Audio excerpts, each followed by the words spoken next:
It's more than just they'd be doing the same thing to any Republican president, friends. Though they would. It's much bigger than that. The Democrats, and please never call them stupid, figured out that notwithstanding the name of their party, democracy was a losing proposition for them. Probably around the re-election of George W. Bush. The Dems' answer was to play out their ebbing appeal to voters outside major cities while shifting power away from elections toward institutions they could control without democratic accountability.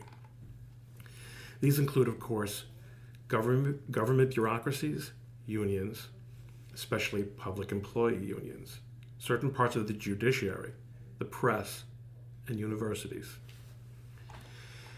The unexpected ascension of Barack Obama was an unexpected boon in the implementation of what had been viewed as a spoiling action at best. Obama's magic touch bought the Dems 8 more years. Time to not only implement this plan, but to play for the win instead of something much more modest. The Dems' winning strategy to cement a hold on non-democratic forms of political and social control was ramped up during the Obama years at considerable expense. The vast majority of state houses, governorships, and eventually both houses of Congress were Republican. But of course, this merely accelerated a voting trend that was the engine for this plan anyway. And what constituted acceleration? The co-option of the very institutions that guaranteed the rule of law, not men. The judiciary and law enforcement. Own those, and you own it all. They almost did. Keep in mind during the process, they had little concern about being checked meaningfully by the GOP, at least in D.C. I don't need to explain that part. As to the judiciary, there's nothing particularly nefarious about what they did. They had the power of appointment, and they used it. A lot. That's the way it goes. But the impact, thanks to Obama, was massive. But the corruption of the organs of law enforcement, the DOJ, and daringly an institution with iconic status in American size, the FBI, was something else.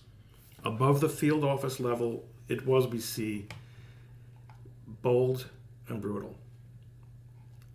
I surmise that it was also easier than they dreamed, especially given that the press was all in.